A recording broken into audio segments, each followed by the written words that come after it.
Hello, I'm Elyse Saugstad, and you're listening to the Snowbrains podcast.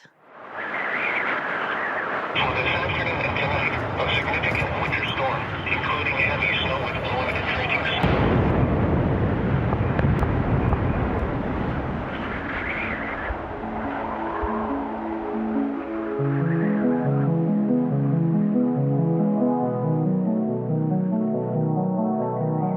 Hello and welcome to the Snowbrains podcast, where it's my job to interview the most intelligent people in the snow sports industry and pass their fascinating knowledge on to you, our listeners. I'm your host, Miles Clark. I'm a professional free skier, a professional mountain guide, a UC Berkeley molecular cell biology graduate, the founder and CEO of Snowbrains, and I just started heli ski guiding in Alaska for the very first time.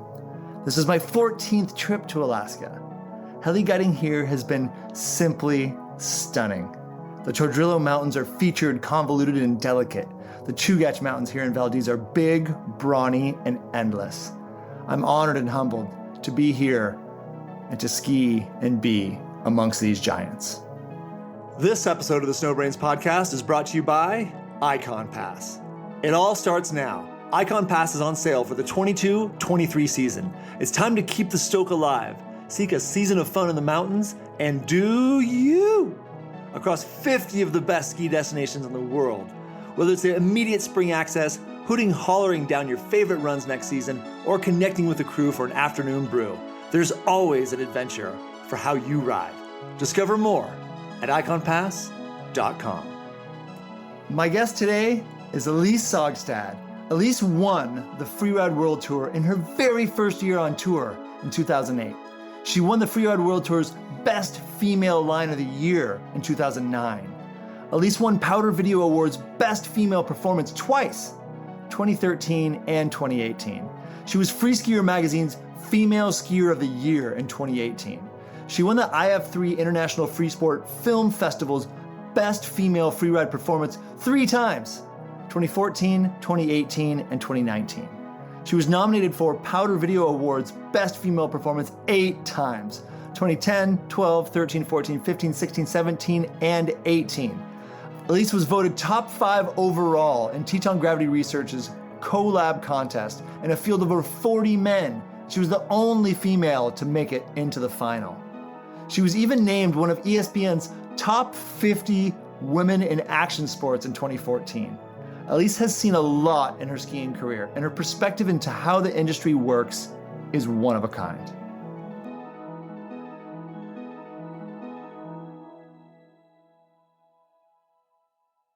Hello, Elyse. Thank you so much for being here. Welcome to the show. How are you?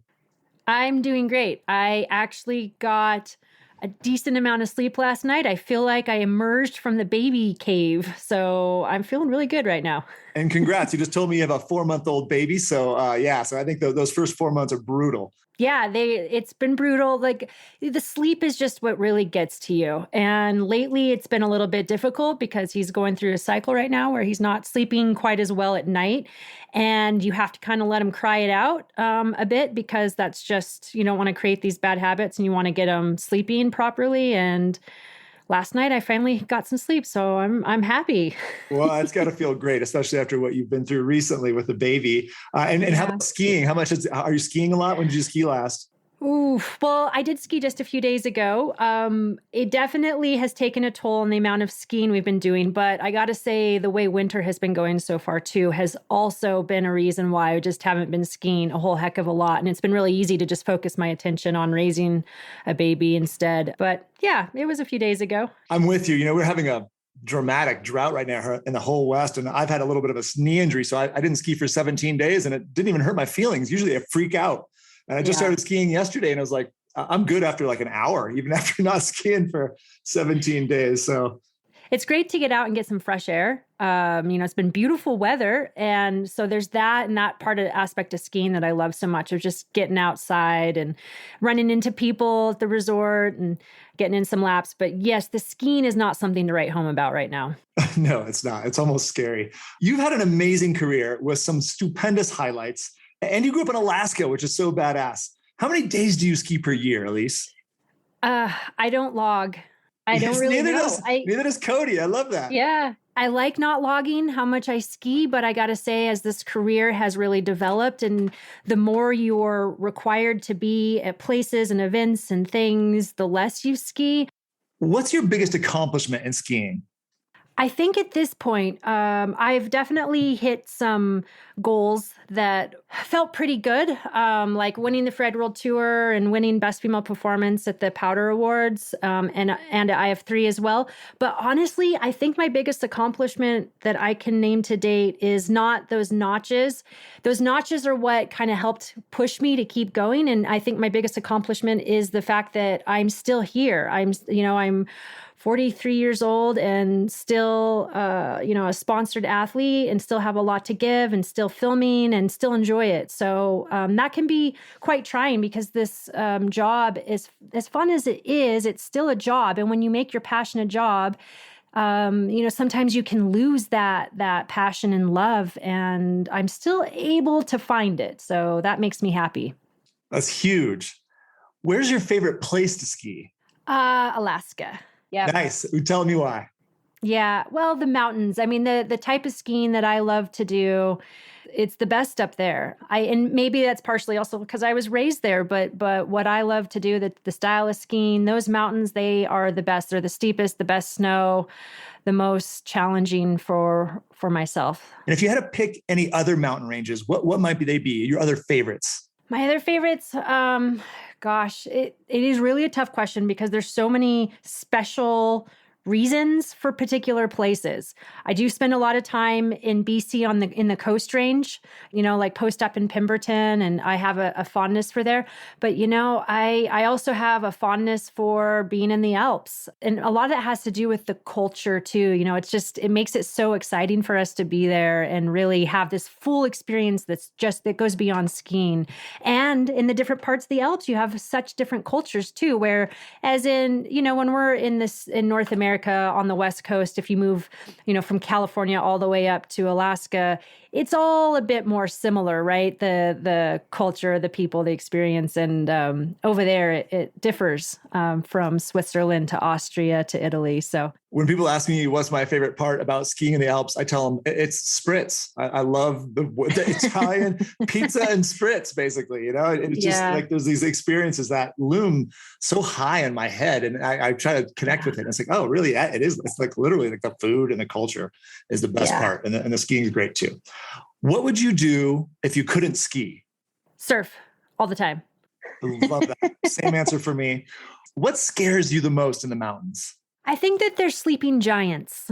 The mountains are like they're live. They can come alive and create quite a bit of harm. So that's what's the scariest about them. Sometimes you never know when it's going to happen. I mean, you do. That's the whole point of being educated and try and move smart in the mountains. But at the end of the day, you're never quite sure when Mother Nature's just going to say, I'm awake now. I agree. It's the objective, unnoticed hazard. It's terrifying. What do you love the most in the mountains? Being outside in the fresh air and the freedom you get when you move around in the mountains. And usually when the people that you're with, it's an experience I just always feel re-energized. What's the funniest accident or story you've had in the mountains? We were skiing at the Palisades, and this is back when it was formerly Squaw, and I came over roll, and I'm kind of a person that likes to just point it and go as fast as possible. And I didn't realize that what I was heading into had turned into a total mogul field. And Cody was like, moguls.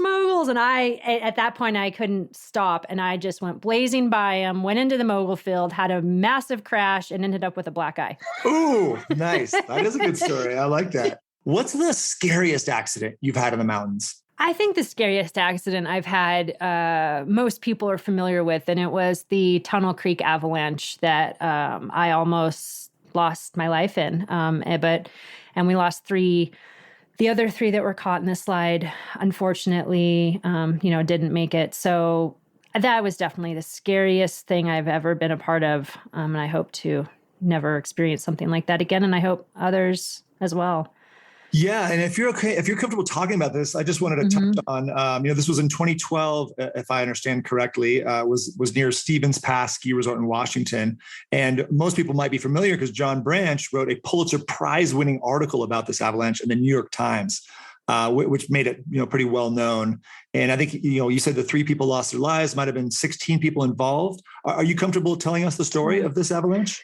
Yeah, well, I'll go real brief because there's so many details. And like you mentioned, John Branch's story called Snowfall. That is, for anyone that's interested in the story, go check it out online. It goes into detail. It's an amazing multimedia piece that they did. That's pretty incredible. But essentially, it was a group of us that were heading out into the backcountry accessed off of Stevens Pass Resort in Washington. The group ended up growing to a pretty large number, like you said, 16, which is definitely inadvisable because that definitely can make for poor decision making. But that wasn't the only thing that got us into trouble. But we started making our way down the hill, and one of the guys in our group set off an avalanche. He got caught in the slide. Myself, the 2 more people got caught.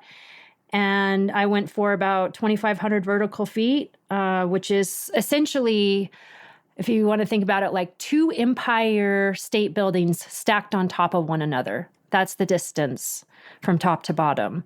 Or from like the very tippy top Granite Chief Peak at Palisades all the way to the very bottom.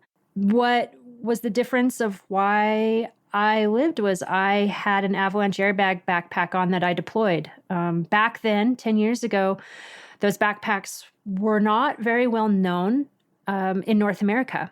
And the reason why I was wearing one was because I had been competing on the Freeride World Tour, which is very European based. And at one point, one of the airbag backpack companies sponsored the tour and gave all of us athletes packs to wear. And once I started wearing this pack and became familiar with the technology, it was a no-brainer that I would continue to wear this backpack in any circumstance that an avalanche could happen. Unfortunately, this was an incident that really stood out with that. And I guess the fortunate side is it did help put avalanche airbag backpacks on the map. So now it's should be a common piece of equipment that everyone wears if you step foot into the backcountry. Thank you so much for telling us that story and sharing that with us. And I'm sorry about your friends who lost their lives there. And I think that's a great takeaway. It's something we're pushing for at Snowbrains and a lot of places is, required backcountry equipment, beacon, shovel, probe, airbag, backpack. Bruce Tremper, the legendary former director of the Utah Avalanche Center, in his studies, he thinks that about 50% of people who would have passed away in an avalanche could have been saved had they been wearing a airbag backpack. So yeah, that's something that's important for me. I actually just got in a small avalanche in Revelstoke a couple of weeks ago, and it wasn't actually enough snow. It was a small avalanche, but I pulled it, and just having that there, it's such a benefit. So we agree with your message there. Let's try to get everybody in those backpacks.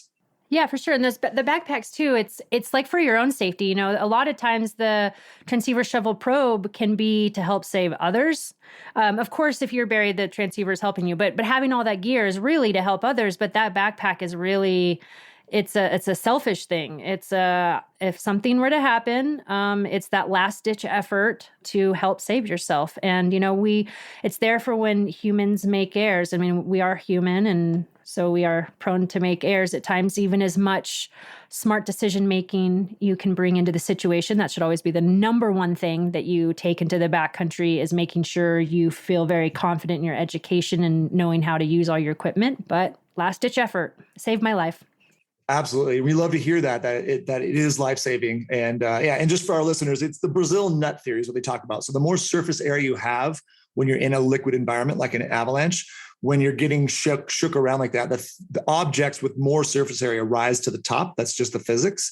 So you're increasing your surface area. But we encourage our listeners to look that up. Yeah, because like the Brazil nut effect, why they term it that is because if you buy a big jar of mixed nuts from Costco, and you're shaking it and it's moving around and this and that. When you open the nut jar, it's all the Brazil nuts are on top. And then when you get to the bottom, it's all the tiny little pieces, broken nuts, etc., that are on the bottom. So yeah, like Miles is saying, you're not floating to the top because of air, you're floating to the top because you're making yourself the largest mass in this cycle. Perfect. Exactly. And it's such a great example because a lot of us are familiar with how that happens, because it can be frustrating because you want the peanuts. So unfortunately, you lost some friends in that accident. And I know this is hard to talk about, but I like to bring this out because it's such a big thing in the mountains. How many friends might you have lost in the mountains in your lifetime? I've definitely lost enough friends that I can't count them on both my hands. And that's like closer friends, not just acquaintances. There's been plenty of acquaintances lost as well. I've been doing this long enough as well and have made great friends in the ski world through over time that I think, at a certain point, it's somewhat inevitable, unfortunately. It is. It's so sad. And I'm with you. I've lost quite a lot of friends and it's sad. And everybody who comes on the show has. And it's interesting how, we all react to these questions, but it's something that mountain communities need to talk about more. And we know you were in the Tunnel Creek avalanche. And I always like to ask people, how many avalanches have you been in your life, Elyse? That's the only one. Oh, wow. That's great. Well, not great, of course, but it's good that you have a low number. I just got in my second avalanche ever, and it was small, but my goodness, absolutely terrifying. Have you ever been hurt while skiing? Definitely. Like I've fractured my tibial plateau. One time I remember that was when I was on the free skiing tour. It was my first year competing. That's how I ended my season. Yeah, we've all had our bumps and bruises for sure. I don't know how you can't.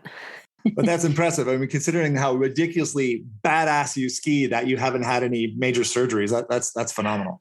Oh, I have had one surgery. It was hip surgery. It was an acetabular surgery. So that's more of like an overuse or like a wear and tear, a bone spur developed, et cetera. But yeah, no actual surgery, knock on wood, thank goodness. That is good. Yeah. And I think that's similar to what our friend Todd Offenbacher had on his hip. And it looks like both of you are doing great after that. Yeah. You've been on ski trips all over the world. Which was your favorite ski trip?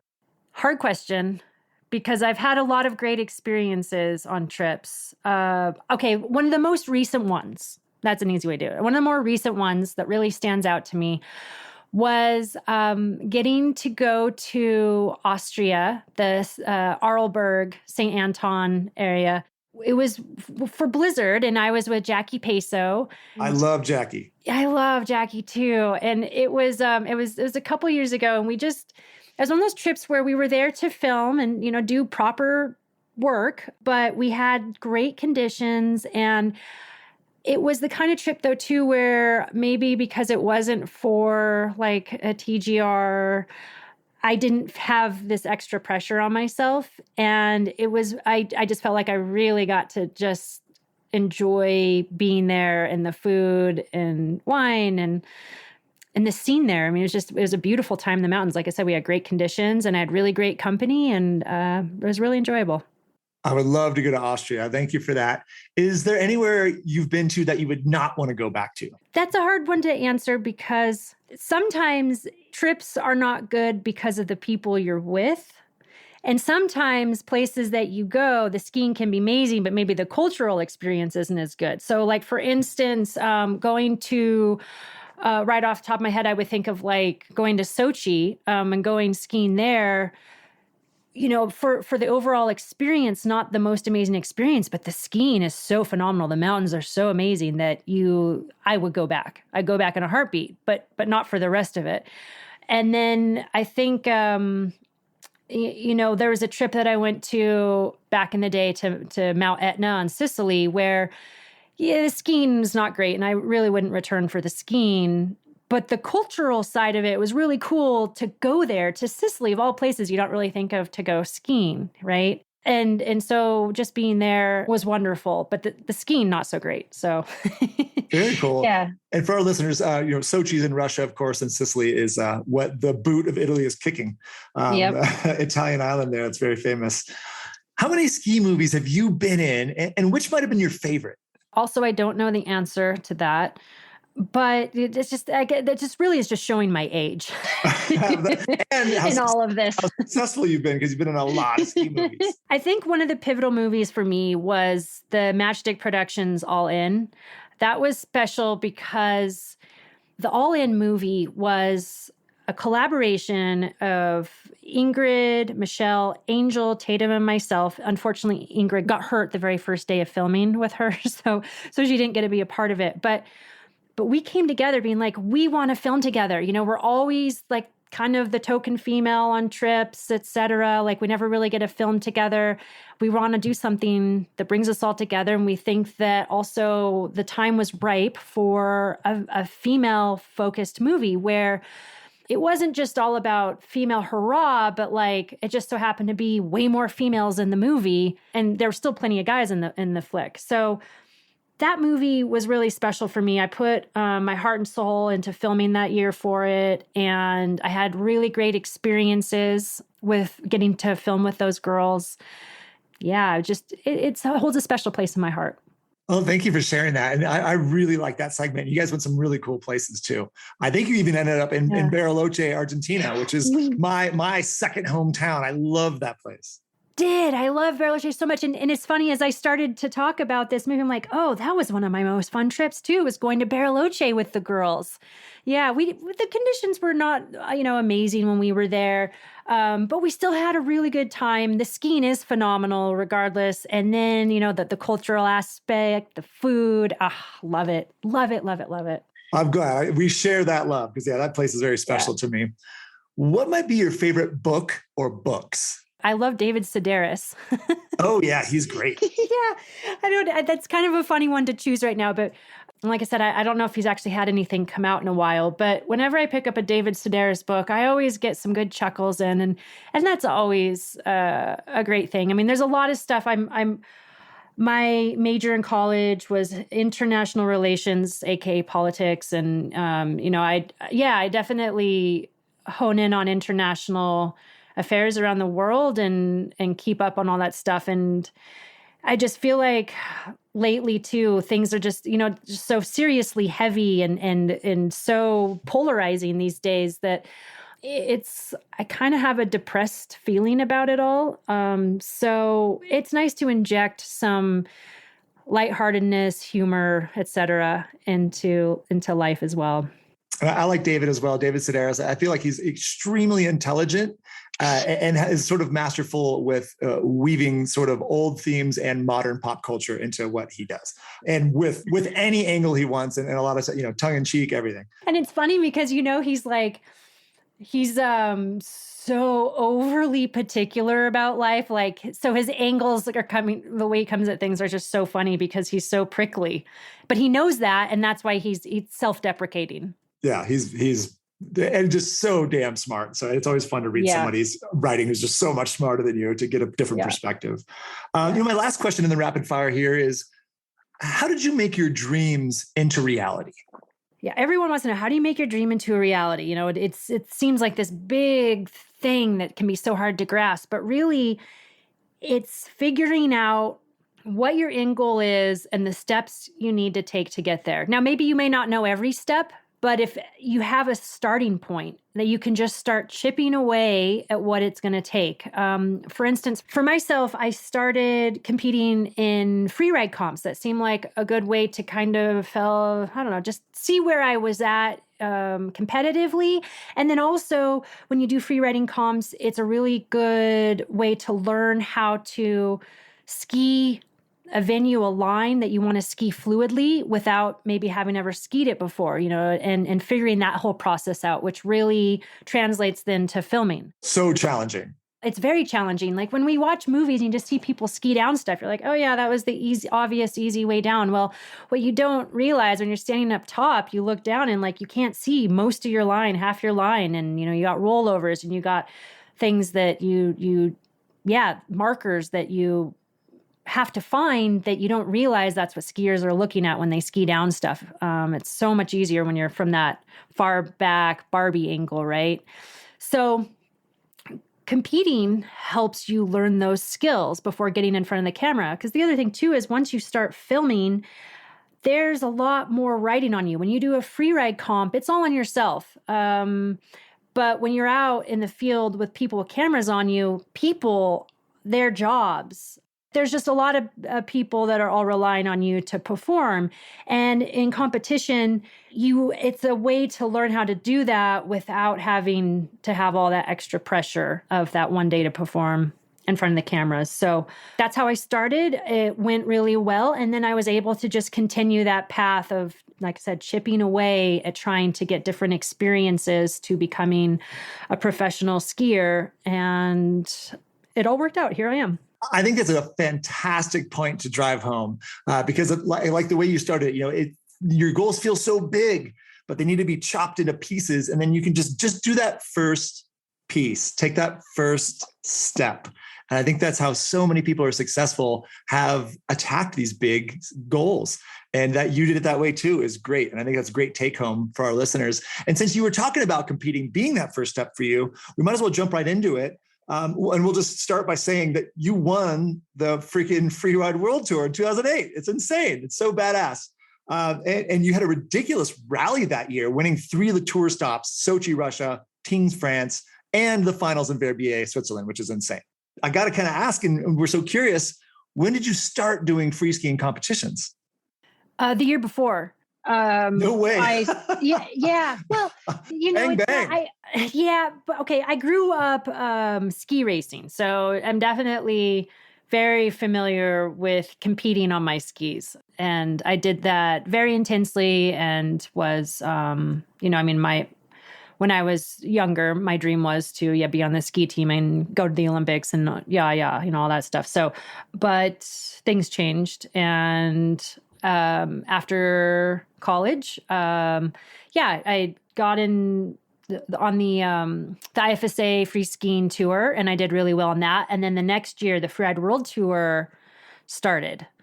And I wasn't even, and that was a hard one because I wasn't qualified for the tour. But they had a qualifying event at Mammoth to get a wild card into the first event at Mammoth. And Cody and I went down and competed and got wild cards for that first event at Mammoth, won wild cards. And and then I got on the tour, and that was that. And it was funny because that was my goal. It's like, I want to win this tour. And that was the first step. Okay, go down and get a wild card spot. And then in your first year on the Freeride World Tour, you won it all. That's nuts. I didn't realize that's how it went. And so after you graduated college, was it the very next year you started competing? No, it wasn't. It took a few years. I went back to Alaska for a winter. And actually, before I even did that, I got to backtrack. I went to Australia for like about four months or so. I got one of those, you can get a work permit, like that younger age range, they kind of Commonwealth sort of work permit thing. So I went down there. I wanted to experience living in a beach environment, learning how to surf. I'd never surfed before. It was kind of a fantasy for me, and it worked out. So I went down there, and I was there during their summer, so our winter. And that was really fun. And then the following year, I was still in Alaska, and then I moved to Tahoe. So my last 2 years of college, I did at University of Nevada, Reno, and really fell in love with Tahoe. I had a ski pass to Kirkwood because back then that was, a cheap college pass. But that's where I skied in college too. And we were there at the same time because I graduated in 2001. Yeah. So perfect. So, and a phenomenal resort. I love Kirkwood. But when I came back, I'm like, okay, I don't have to live in Reno. I don't have to be in school. I want to live up at the lake. And I went and found a job there in Olympic Valley at Balboa back in the day. Yeah, just posted up and was like, this is where I'm going to be. Even though none of my friends lived there in Olympic Valley, everyone was kind of scattered around. I'm like, I don't care. This is the place I need to be. Yeah, I mean, Squaw Palisades, Tahoe is the place, especially if you're competing. And how many years did you compete on the Freeride World Tour? I think I've competed about 3 years, 8, 9, 10, maybe 4. Like the last year or two that I did it, I wasn't doing every single stop. I was really trying to start getting my foot in the door with filming. And do you think competing got your foot in that door? I thought it would help, and it really didn't. Oh no, because I thought that I was going to hear the opposite. Yeah, competing just went right into filming. Well, I mean, like it helped me personally, and like what I was explaining before about, how to really figure out how to ski lines and really stack up a line and try and get as many cool features in as you possibly can. But back then it was still the model of one female per ski movie. And back then it was Ingrid was in Matchstick, and she, and that was on lock for her. And let's see here, it was Lindsay Dyer and then Rachel Burks at TGR during my time kind of back then. So there was no spot that I could fill. So I started doing my own stuff and started filming with smaller companies and go out with guys that I'm like, oh, you're making a small film? Cool. You need a chick. I got a snowmobile. Let's go. So that's kind of how I chipped away at it. It took a really long time before I got to get in with one of the bigger film companies. I've never heard that perspective about that challenge of being a female in this industry when you're trying to get into film, that each company kind of picks one female and that's it. Are there any other challenges that being a female in the ski industry has presented to you? Not getting paid as much. Yeah. Okay. Cool. So yeah. What do you think? What do you think those numbers look like? Oh God. I mean, it depends, but it can be pennies on the dollar. It's really interesting because Cody and I, having kind of started our careers sort of at the same time, give or take, and us having the same sponsor for a while, or like our, main sponsor, and just seeing the difference of what he gets paid versus what I've been paid over time. And now it's hard to quantify at this point because we're just at different points in our career, or of what we're doing. But in general, women still get paid less. Not always. Some of my sponsors in the last few years, I've really fought for equal pay, and I have received equal pay. But I still think there's plenty of companies that aren't paying equal. So that's one of the issues for women in skiing. But that's across the board and of where we're at in society in general, where I think there are plenty of jobs out there that women are finally getting paid equally. And then there's plenty of jobs and things that women aren't getting paid equally. So it's an ongoing battle for sure. Well, we appreciate you fighting that battle and working with your sponsors to get equal pay. I think that's really important moving forward. And even prize money, I think they're trying to have it equal now, but prize money for years was so much less. It really was like 10% sometimes of what the guys were getting, like 10 to 30%. I not that I ever won any comps, but I just felt terrible about that. I was like, gosh, they're taking the same risks we are and getting less for it for no reason that I can see, because the same audience is here watching the same thing anyway. So I'm proud of you for fighting for that. And I love that you were voted best female line of the year in 2009 on the Freeride World Tour. To me, I would have been like, you won the tour, you got the best line. I would have just walked away. But you kept competing a bit more. What and where was this line that you won best line for? That line was at Palisades, back when they had the first Freeride World Tour comp there, back in the Silverado area. Yeah, I'm pretty proud of that, how that all went down. And winning that award was really great because that award was judged on by all the competitors. It was the peers. In fact, after I won the tour, I was really that was one of my goals, was to try and, win that award, because I think in our industry, having peer respect is really meaningful. Huge. Yeah. Thank you for sharing that story. And might you have any other interesting, funny, memorable moments from competing? Oh, I'm sure there's plenty. But it's been long enough where I haven't dove into that well of those memories in a while. To me, it's such a stressful, scary, fun, and the elation that you get afterwards. Sometimes people it's a big range of emotions. It really is. I think one of the greatest things about being on that tour, though, was making so many European friends, because, in the ski industry, North America and Europe are fairly separate. And part of that has to do with just even all our brands partnerships. They're more focused on one or the other. It's pretty hard to be a truly international athlete and checking all the boxes for your brands. Competing on that tour was really fun, getting to travel around. It's not a massive group. Really hung out with a lot of the Swedes. The Swedes are some of the funniest and nicest people on this planet. And, and getting to tour around. The first year on the tour, back in that time, Solomon had a partnership with Saab, and they gave us one of their cars. So when we were over there for 3-4 weeks, we had our own Saab car, which was so fun to drive this super fast, sporty sedan car around, in the Alps, driving around. It was a blast. Had so much fun. Yeah, and immersing yourself in that culture. So pretty cool. That sounds crazy fun. I love, we had Davenport on the podcast, and he had a similar situation with Nissan Pathfinder, I think, with Warren Miller in Alaska, and they rolled it, and they had just like borrowed it a dealership in Anchorage. And he's like, they rolled it. And I guess they got it back on its wheels and like drove it in. Like, hey guys, thanks, bye. And so anyway, I thought your story was going to go that way, and I'm glad it did. No, I don't have a story. Like, that's what I'm saying. Like, I just remember being given a car and like getting to, drive around on those super windy mountain roads in this super speedy car, which was super fun. So I want to take a step back and touch on growing up in Alaska, because growing up in Alaska is super unique. And I think our listeners are interested. So we'll just do the blanket to start. What was it like growing up in Alaska?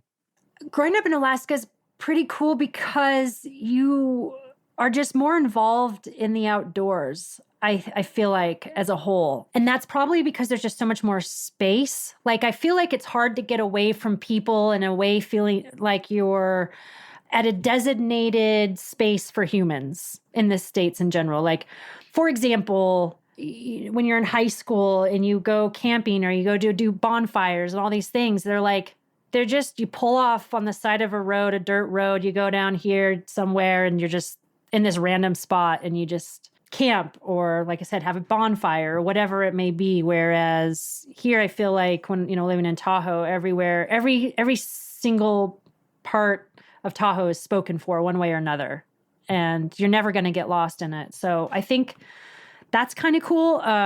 Growing up, I spent a bit of my childhood growing up in Girdwood, and it was the kind of thing where, you leave at the first part of the day on your bike with your friends, and then you just have to be home by the end of the day, and your parents don't worry about you. Right. And Girdwood still might have some of that. Yeah. Girdwood definitely still has that. I think Anchorage is a little bit different in certain parts of Anchorage these days, but it just is that freedom that you get as a kid, and you get to go on your own adventures and become self-reliant, and it's great. I like that. I like what you're saying. My experience with Alaskans is that they do have a big imagination when it comes to the outdoors and wilderness, because there's not really a limit up there. You can go as big as you want any day, because it really is right there at your doorstep, which is really cool. And I think a lot of listeners are curious too. The classic questions you've gotten before: what is winter like, and how dark is it? What is that like? I mean, you might not have known any different because you grew up there, but what was it like for you? Right. You're totally right in that, where you don't realize what it's like until you're older, ultimately, right? Because that's just what you do.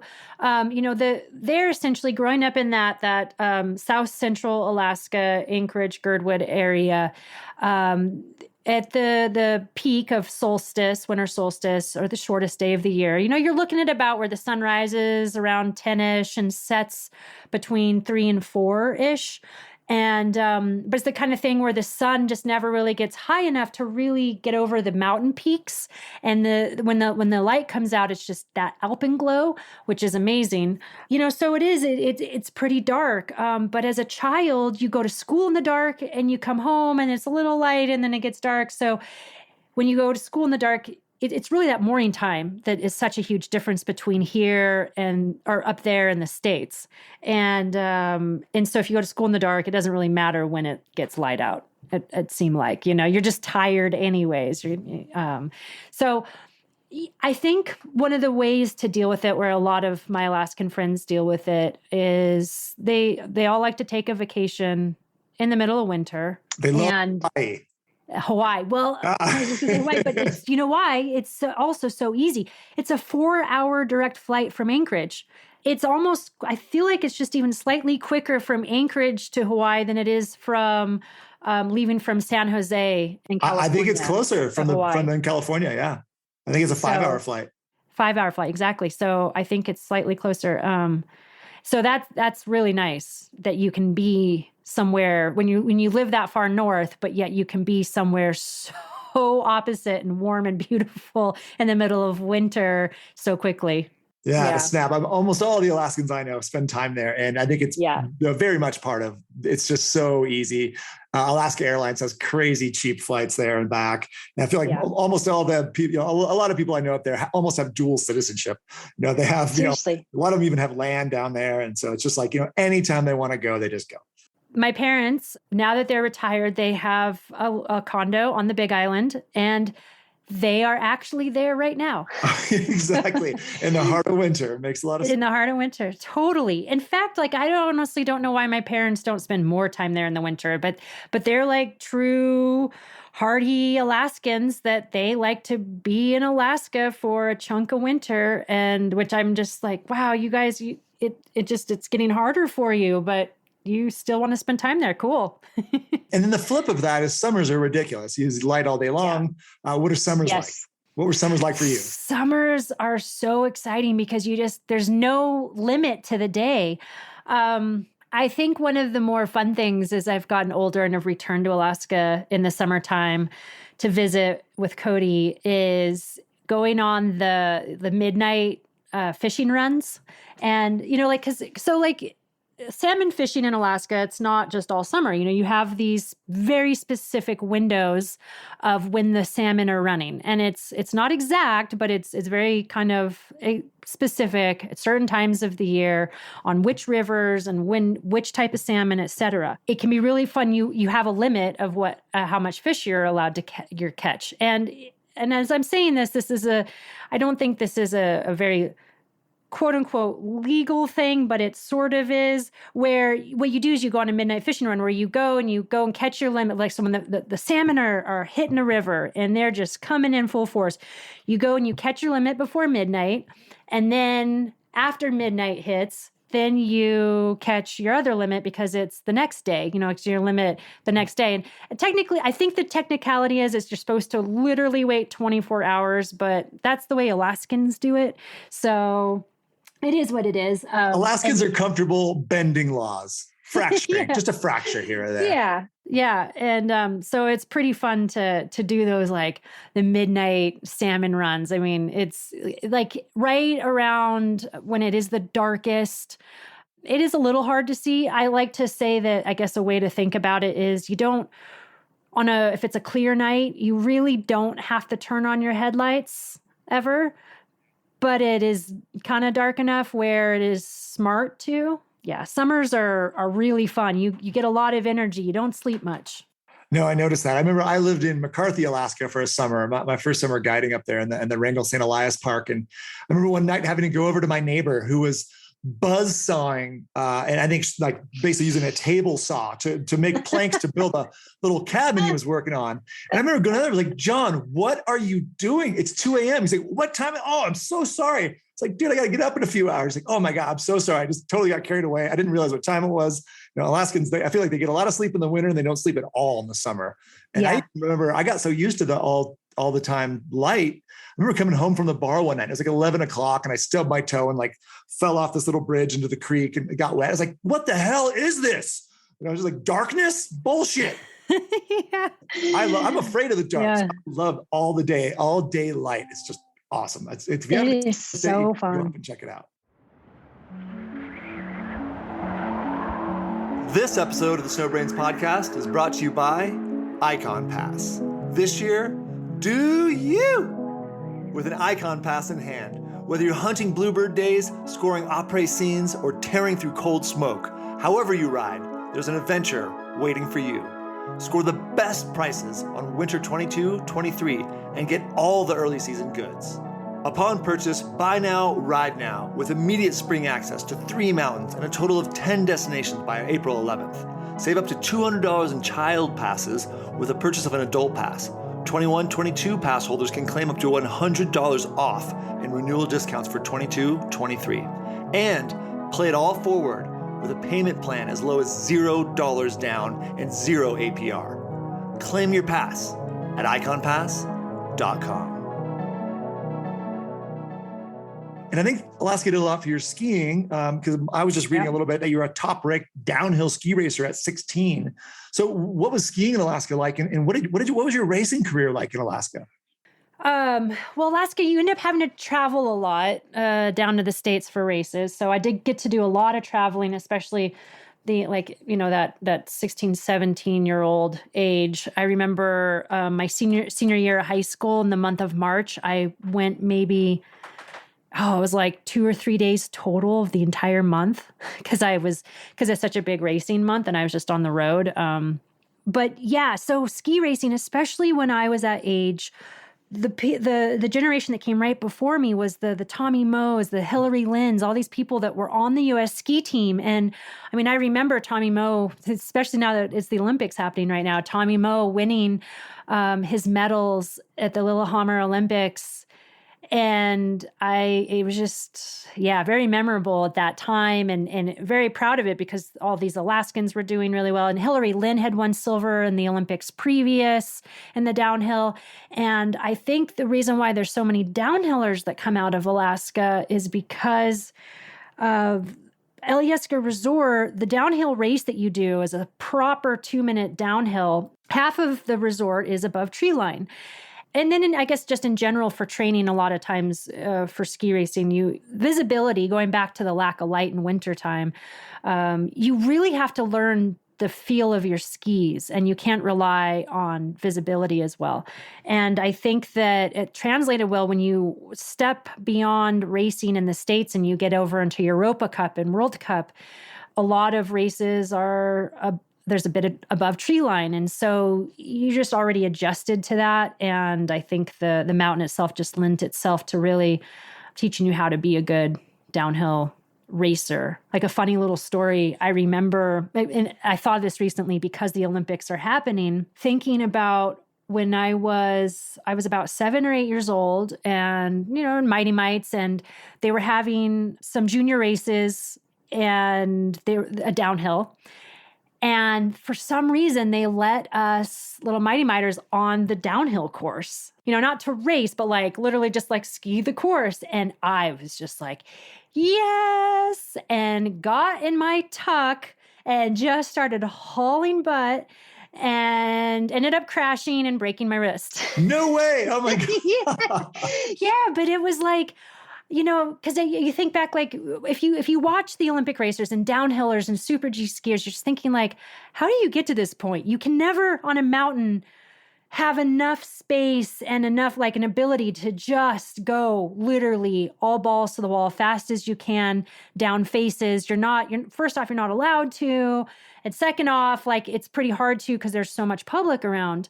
So that's why I think when I was that kid in that age and I had the ability oh, you have a chance to just go for it. I just thought it was the best thing ever. Step aside. This is my chance. This is my chance. I love that. Yeah. And Tommy Moe, also from Alaska, Anchorage area. We had him on the show this year. So interesting. And the gold in 94 and the downhill. So it sounds like downhill was your event.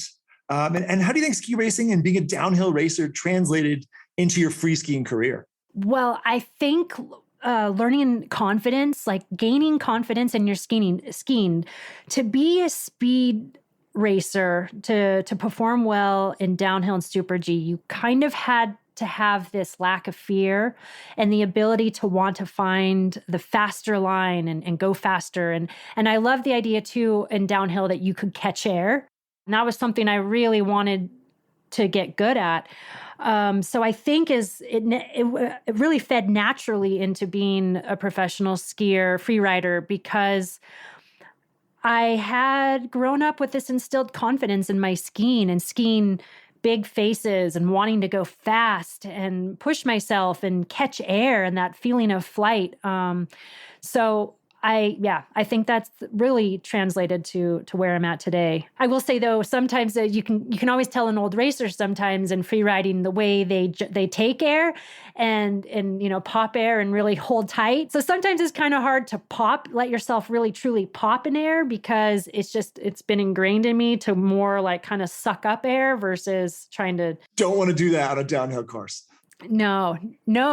But on the same token, what you learn, what I think is so important in freeride, a little trick to hitting cliffs is speed is your friend. Always.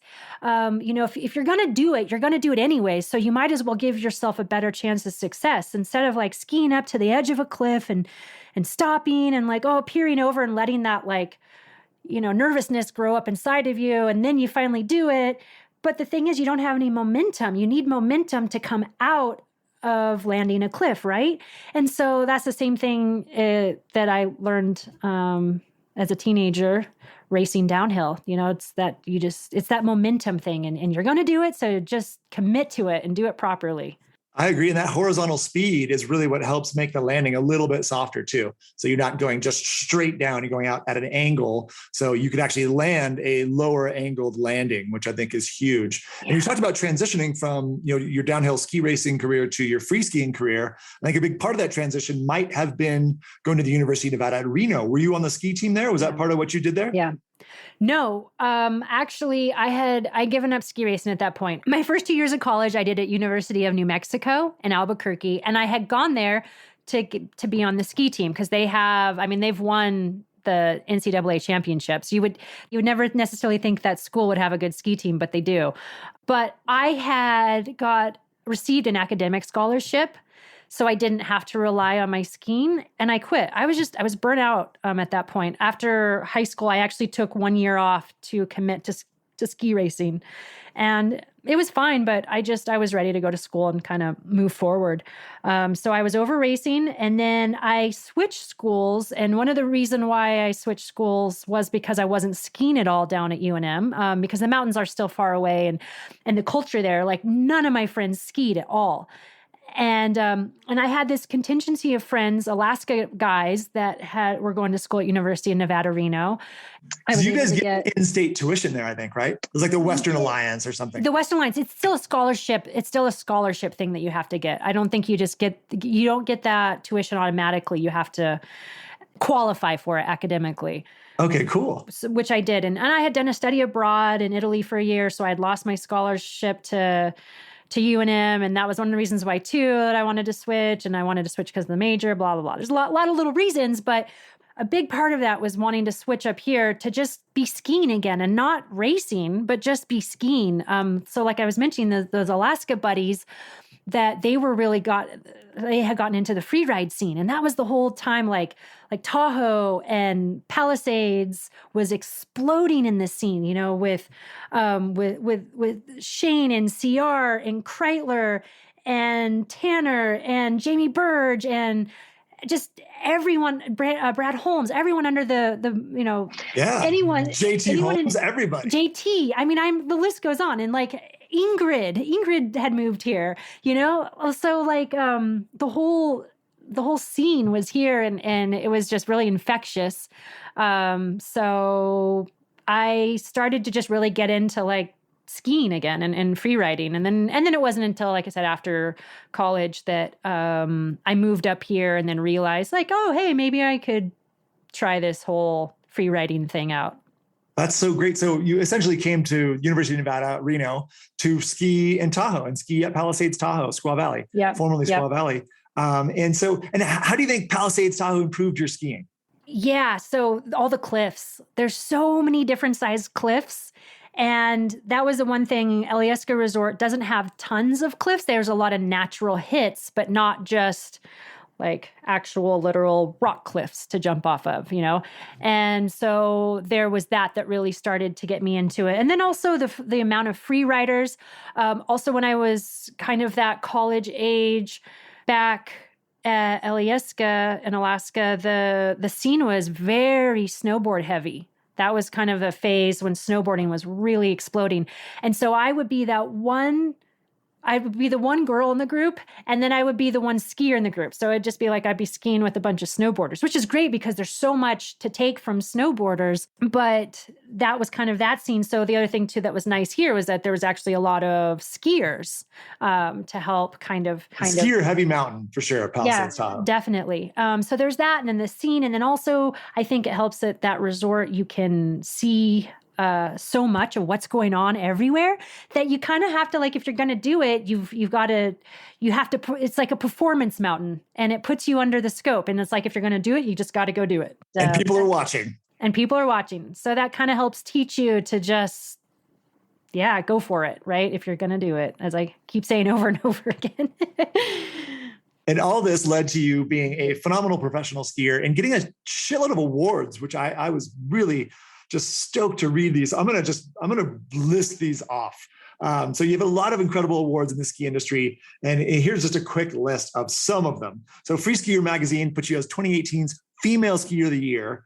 You're the 2-time winner of the Powder Video Awards, Best Female Performance in 2013 and 2018. 3-time winner of the IF3 International Freesport Film Festival, Best Female Freeride Performance. And right behind Elyse right now, you can see she has these 3 different skis that represent those 3 awards. They're really cool and really sleek looking. And that's 2014, 2018, 2019.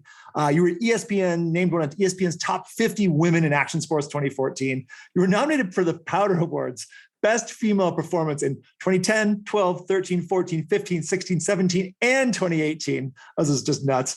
Voted top 5 Powder Magazine Reader's Choice Poll, 2012, 13, 15, 16, 2018.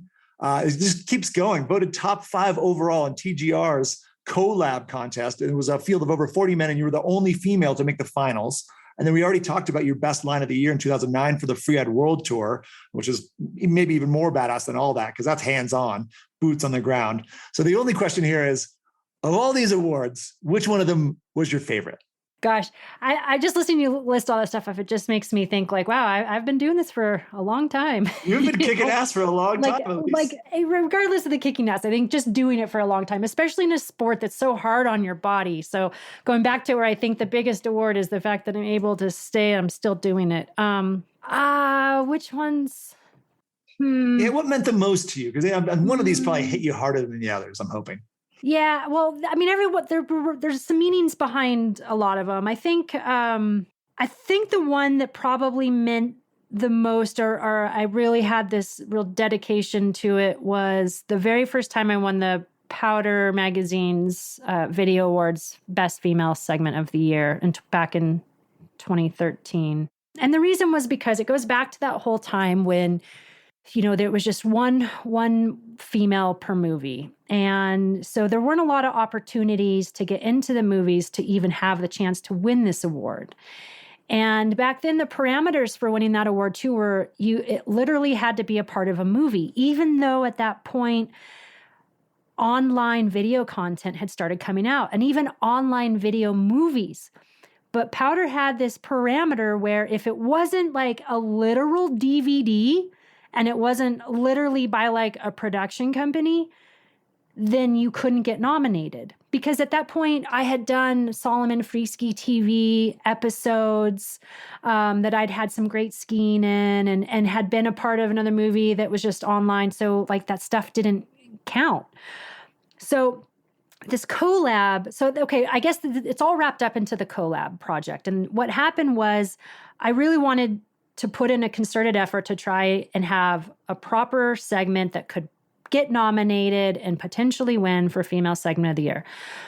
Well, the collab project, part of the whole contest was if you make it into the finals, like the top 10, they'd put you in the DVD compilation, and you'd be a part of this movie.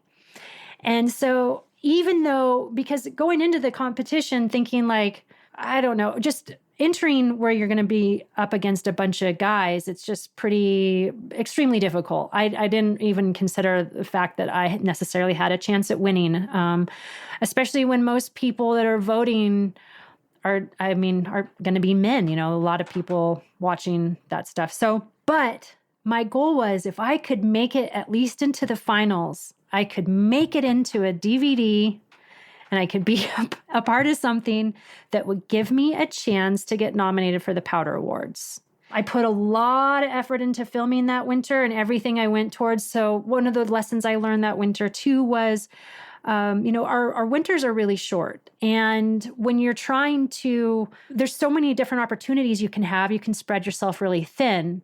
That's quantity over quality. And so I finally had this vision that okay, if I'm going to have a female segment, everything I do has to be in favor of is this going to help me with my segment? Is this going to be filming for my segment? And so I would say no to other opportunities that winter because it wouldn't necessarily fit into this goal of putting together the best segment I could possibly put together, and focused. I learned that very specifically that year. So I did that, and I made it into the finals, and I got into the DVD, and then I ended up being able to be nominated for Best Female Segment, and won. And so.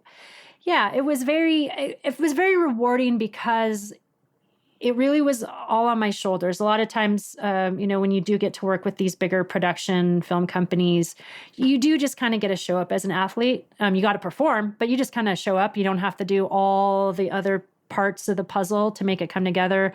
And that segment that I did was all on me, on producing it, getting, filming, and then getting the edit together and the music and then the performance by myself, et cetera. So, so I took it all in my hands, and it was very, very rewarding. And, that was early enough in my career that made me realize I can take matters into my own hands. I don't have to rely on others. It can be more difficult at times, but in the end, I have something to show for it. So I'm proud of that. You're very self-actualized, and I think self-actualized people go a long way because you can hack systems and you can find workarounds and you can push through. When you're depending on other people, other systems, other projects, a lot of things can get in your way. And so I love talking to self-actualized people because you can just bash through things and make things happen for yourself, and as you did there. So one of my last questions is, you have the Safe As clinics, and you shared with us a little bit about your avalanche experience, and you're the co-founder of these clinics. And, and you do this with one of my favorite human beings on earth, Jackie Peso, which is awesome. So please tell us a little bit about these clinics and what you good folks are doing. Yeah. So after the avalanche that year in 2012, that next summer, I did some morning yoga led by Sherry McConkey. And it was Michelle Parker, Jackie, myself, and we were having coffee afterwards, and the Manaslu avalanche had just happened on Everest that Glenn Plake was a part of. And so it got us talking about avalanches, et cetera. And out of that born this idea that we should do female-centric avalanche courses, introductory level. Because we saw a real niche for introductory level classes. Generally, an ARI 1 class is a 3-day course. It's intensive. It can be a bit cost prohibitive. And we thought, well, let's do something where it's a 1-day course and it's female specific, because so many times women you can feel intimidated taking classes of that nature, not asking questions and things because you don't want to sound like you don't belong. And we wanted to create an environment that we offered that opportunity to women to feel really comfortable, get their feet wet. Women generally are the type of people that are going to realize okay, if I'm going to go into the backcountry, I need some education before necessarily experience, where a lot of times you'll find men will be more, well, I'm just going to go start doing it, and then I'll take classes, and it'll all just come. That's what I did. Which it's totally fine. But I find that women can be a little more, I don't know if pragmatic is the word, but or even just calculated with it. And so this was a way for them to help kickstart their education for backcountry safety in general. And with that, so we brought in Ingrid Backstrom too. That was back when she was still living in Tahoe, and Lel Tone. And Lel Tone She's one of those humans that if you ever had a chance to meet her, you want to at least spend 5 minutes with her, if not more, just to get to soak her in. She has this incredible positive energy. She's a very good teacher, and she's a mentor to all of us. I think Ingrid, Michelle, Jackie, myself, you'll hear us all say that she's a mentor. And so, of course, we naturally had to bring her into our clinics as well. So, and at the heart of it, so now we offer co-ed classes as well as female specific, which is great, but we still do its introductory level. We bring in guest instructors. Cody Townsend has now been an instructor for the past several years. He's been great. It's been fun because it's kind of like make him the token male in the group. Yeah, we'll flip the script. Yeah. But we've brought in really awesome snowboarders like Kimmy Fasani, Leanne Pelosi, Robin Van Gyn. Yeah, it's a really fun event. I think it's an amazing learning experience, and it gives us instructors, an excuse to all get together and have something to do together, because we're always pulled in different directions, and things like, Ingrid lives in Washington now and Jackie lives in Sweden, so we don't get to see him very much. And this is a way that forces us in a very good way to annually get together and do something that we feel pretty strongly about and, kind of gives back to our community. I think it's fantastic. And what a cool way to keep a great group of people together. And my one aside is, that question people ask, if aliens came and they said, you need to give us your one representative of the human race, I'd probably give them Leltone. Yeah. So my last question is, what's next for you? What's next for you in your life's journey, Elyse? Well, it's definitely an evolution at this point with bringing a baby into the world. Congratulations. Yeah, thank you. It's so exciting, and I'm really happy about moving forward with this. But I'm not going to step away from being a professional skier. It's just going to change a little bit. And I really am going to enjoy this journey of, presenting myself as an athlete that's a mother now, and that we don't just disappear because we're mothers. And mothers are, at the end of the day too, skiing and being a professional athlete, it's a subjective role and what we do as our job. And, we're trying to, at the end of the day, as athletes, we're selling products for the brands that we're partnered with. And mothers are one of the biggest demographics to sell to, so the number one, they make what, over 80% of household spending decisions are made by the mothers. So, I think for the ski industry, mothers haven't really been embraced. And there's a lot of reasons for that. I think in the past, 2 female professional skiers have stepped away when they've become mothers. But I'd like to kind of keep the ball rolling and play that role in our ski industry of, being inclusatory with mothers. That's fantastic. I'm excited to see you keep that ball rolling and see what's next for you. And you have some great, resources. You've got Ingrid and, Hillary O'Neill and these other people that are big time athletes as well as mothers, and they're obviously doing it well. So that's you are in good company, and I'm sure you've already consulted with them. So I'm excited to see what's next for you and your baby. And that's all I've got for you, Elyse. Do you have anything else you'd like to share here at the end of the show? No, well, let's just cross our fingers that winter decides to reappear again for us on the West Coast. Please come back. Yeah, I would really like to see some of the white stuff. It'd be really nice. And it's not just you, Jackson, Utah, everywhere. We've been getting skunked. Well, I agree with that sentiment for sure. Elyse, it was so good chatting with you. I very, very much appreciate you being here. Have a great rest of the day, and I'll look forward to talking to you soon. Thanks for giving me your time, Miles. I appreciate being a part of the podcast. Thank you so much for listening to the Snowbrains podcast. If you liked this podcast, please share with your friends and family, and please subscribe. To find out more about Snowbrains, please visit us at snowbrains.com. You can also find us on Instagram, Twitter, and Facebook at Snowbrains. This episode of the Snowbrains podcast is brought to you by Icon Pass. For the 22-23 season, Icon Pass is dialing up the stoke and welcoming 3 new legendary destinations to its family of mountains. Get ready to explore the storied slopes of Chamonix in France, the sun-drenched scenes of Sun Valley in Idaho, and the powdery pillow-deep history of Snow Basin in Utah. With so much to explore, it's time to do you! Claim your pass at iconpass.com.